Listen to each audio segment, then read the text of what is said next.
अस्सलाम वालेकुम। आज मैं बात करूँगा कि हम में से अक्सर लोग जो है अमीर क्यों नहीं हो पाते।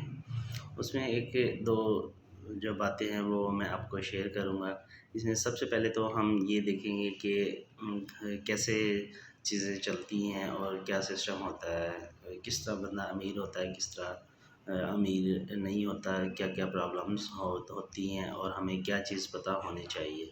तो उसमें ज़्यादातर जो मैंने देखा है उसमें अगर हम पहले की बात करें तो पहले अगर किसी शख्स के पास बहुत ज़्यादा गोल्ड होता था, उसके पास ख़ज़ाने में हीरे जवाहरात गोल्ड होते तो वो बहुत अमीर लोग मतलब समझे जाते थे।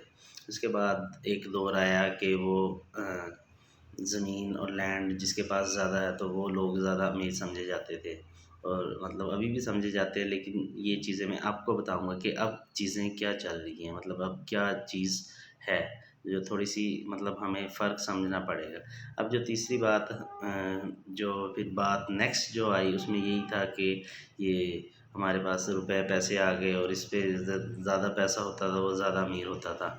और उसके बाद फिर चीज़ें चलती गई, सॉरी, फिर आ गई इंडस्ट्रियल एज कि मतलब इंडस्ट्री जिसकी ज़्यादा है तो वो ज़्यादा पैसे कमाने लगे। तो इस तरह ये स्टेप बाय स्टेप लोग काफ़ी मतलब तेज़ी से ग्रो करते रहे थे और उन्होंने देखा कि ये जो चीज़ें हैं मतलब पहले गोल्ड था, प्रॉपर्टी थी, लैंड थी, और अब देखा कि इंडस्ट्री में ज़्यादा बूम आया तो लोग इंडस्ट्री की तरफ चले गए।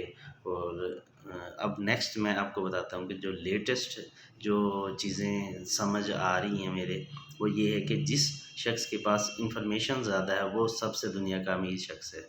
और इंफॉर्मेशन जो है आपको किसी भी चीज़, चाहे आप बिज़नेस करें, इंडस्ट्री के आप ऑनर हैं, आप कोई भी चीज़ है तो आपको मालूमात होना बहुत ज़रूरी है। सो हम जिस एज में रह रहे हैं वो है एज ऑफ इंफॉर्मेशन।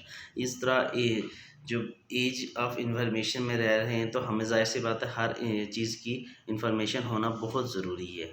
अगर हम इन चीज़ों को नहीं समझेंगे तो फिर हम बहुत पीछे रह जाएंगे। अगर हम कंपैरिजन करें तो देखें कि लोग बहुत तेज़ी से आगे जा रहे हैं और हम इतना तेज़ी से आगे नहीं जा रहे हैं। हाँ, ये तो हम अगर पाकिस्तान में रहते हैं, अगर हम किसी और कंट्री में जाके देखें तो उनकी इतनी बड़ी बड़ी इंडस्ट्री हम सोच भी नहीं सकते। अब एप्पल की एक सिंपल मिसाल देता हूँ मैं, एक एप्पल जो कंपनी है वो कंपनी अगर आप देखें कि अगर 90s में देखें तो वो नेगेटिव में थी, लॉस में जा रही थी सारा कुछ, लेकिन उस जो कंपनी ने इतने ज़्यादा मतलब इंफॉर्मेशन इकट्ठी की, इतने ज़्यादा उस पे वर्क किया, इतना ज़्यादा वर्क किया, इतना ज़्यादा वर्क किया कि वो दुनिया की दूसरी बड़ी कंपनी बन गई। एप्पल कंपनी सिर्फ़ एक फ़ोन ही तो बनाती है, लेकिन वो दुनिया की दूसरी बड़ी कंपनी है। तो इसमें बात वही फिर आ जाती है कि हमें इन्फॉर्मेशन हमें पता होना बहुत ज़रूरी है। कोई भी काम करें स्टार्ट, उसमें उसका पता होना ज़रूरी है। अब हमारे साथ जो पाकिस्तान में प्रॉब्लम चल रही है वो ये है कि देखो, हम जब भी पैदा होते हैं हमारा जो सिस्टम है, फैमिली सिस्टम है, जो हमारे पेरेंट्स हैं, तो उसमें ये होता है कि जब भी बच्चा पैदा होता है तो उस बच्चे को माइंड में एक बात डाल दी जाती है कि बेटा आपने पढ़ लिख के आपने मतलब नौकरी करनी है। मतलब उसका माइंड सेट टोटल एक जॉब की तरफ लगा दिया गया। अब जॉब में ये होता है कि जब अगर कंट्री अच्छा चल रहा है, उसके हालात अच्छे चल रहे हैं, इंडस्ट्री लग रही है तो जॉब मिल जाती है, लेकिन अब जैसे हालात हुए हुए हैं तो वो जॉब नहीं मिलती। ठीक है। और दूसरा ये है कि इन्फ्लेशन, जो महंगाई बढ़ती है, उसकी काफ़ी रीज़न्स है, वो भी मैं कभी आपको बताऊंगा। तो जब महंगाई बढ़ती है तो भी प्रेशर मतलब इतना ज़्यादा आता है कि आपकी जॉब में गुजारा नहीं हो सकता। तो इन चीज़ों को सबका जो मैंने देखा है कि वो ये जॉब में, बिज़नेस में, ये सारा कुछ करके मैंने मतलब एक कंक्लूजन निकाला है कि हमें जो भी चीज़ें हैं, हमें अल्टीमेटली जो हमें ऊपर लेके जाएगी वो हमारा बिज़नेस या इन्वेस्टमेंट ही है जो हमें ऊपर लेके जाती है। तो इसमें अब ये प्रॉब्लम आती है कि हम किस जगह इन्वेस्ट करें, किस जगह बिज़नेस करें, क्या करें, वो सारी चीज़ें हैं वो इंसान को ढूँढने से मिल जाती है। लेकिन मैं भी कोशिश करूँगा कि आपको बताता जाऊँगा, क्योंकि मुझे तो स्टॉक मार्केट पसंद है, इसीलिए मैं उधर इन्वेस्ट करता हूँ, क्योंकि उधर मुझे बहुत ज़्यादा वैरायटी मिलती है बिज़नेस की। तो आप किसी में भी इजीली आप इन्वेस्ट कर सकते हैं, और जो भी आपका इंटरेस्ट है आप उसमें वो कर सकते हैं। तो अब जो बात मैं करना चाह रहा हूँ उसमें ये है कि क्या हम डायरेक्टली बिज़नेस में चले जाएँ? नहीं, हमें डायरेक्ट बिज़नेस में नहीं जाना चाहिए, ठीक है? क्योंकि रिस्क है, हाई रिस्क। जब प्रॉफ़िट ज़्यादा होता है तो उधर रिस्क भी ज़्यादा रहता है।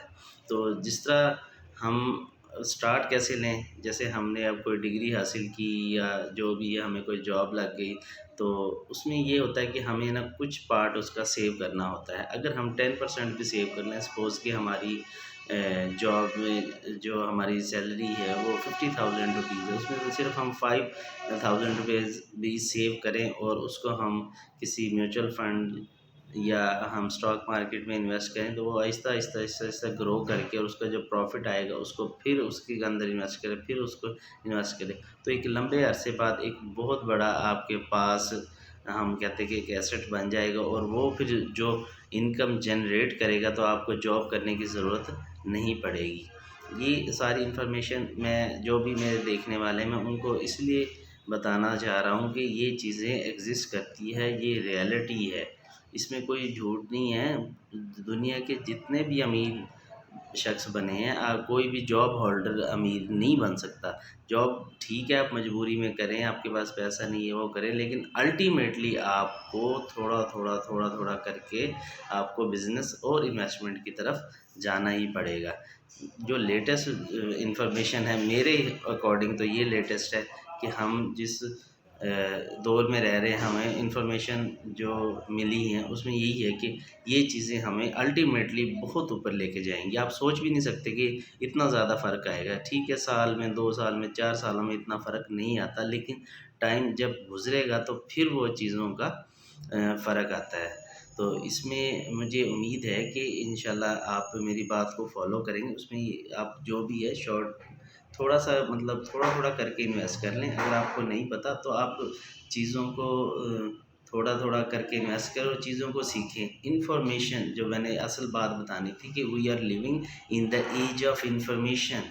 तो हमें एज ऑफ इन्फॉर्मेशन में जब हम रह रहे हैं, तो इन्फॉर्मेशन हमें ज़्यादा होनी चाहिए, क्योंकि चीज़ें वैसे सिंपल नहीं रही जो आज से 20 साल पहले थी, 30 साल पहले थी। हर चीज़ कॉम्प्लेक्स होती जा रही है, हर चीज़ मॉडिफाई हो के चीज़ों, एक तो कॉम्प्लेक्स हो गई है मॉडिफिकेशन होने की वजह से। और अब जाहिर सी बात है, एक चीज़ जो कॉम्प्लेक्स होगी उसको फिर हमें, अगर उसकी बेसिक समझे, उसकी जो भी जो कॉम्प्लेक्सिटी है वो समझे, तो बहुत सा हमें एक चालाक, और मतलब चालाक तो नहीं कह सकते, कि हमें बहुत ज़्यादा इन्फॉर्मेशन की ज़रूरत होती है। तो ये थोड़ा-सा हमें एक्टिव होना पड़ेगा। हम चीज़ें जिस तरह पुरानी समझते थे वैसे नहीं है, चीज़ें चेंज होती हैं, और चेंज आता है, और उस चेंज को एक्सेप्ट भी करना चाहिए। फ़ौरन चेंज नहीं आता, सालों बाद आते हैं, लेकिन जैसे-जैसे आता है चेंज, उसमें अगर हम गो विद फ्लो के साथ चलते रहेंगे, कि जिस तरह आगे दुनिया जा रही है उसके साथ अगर हम साथ-साथ उसके चलते रहेंगे, तो फिर हम ग्रो भी करते रहेंगे। अगर हम उससे पीछे रह गए, हमने वो चीज़ अडॉप्ट नहीं की जो कि दुनिया में हो रही है, तो फिर हम काफ़ी पीछे रह सकते हैं। तो ये चीज़ें आपने भी गौर करनी है कि क्या चीज़ें हैं जो हम पीछे क्यों हैं, और दूसरी जो दुनिया है वो हमसे आगे क्यों है। और पाकिस्तान में भी कुछ ऐसे लोग हैं जो हमारे साथ पहले थे, वो अब आगे चले गए और हम पीछे रह गए हैं। तो वो क्यों है, उसकी रीज़न उसको देखना है, उसकी एक-एक चीज़ को एनालाइज़ करना है।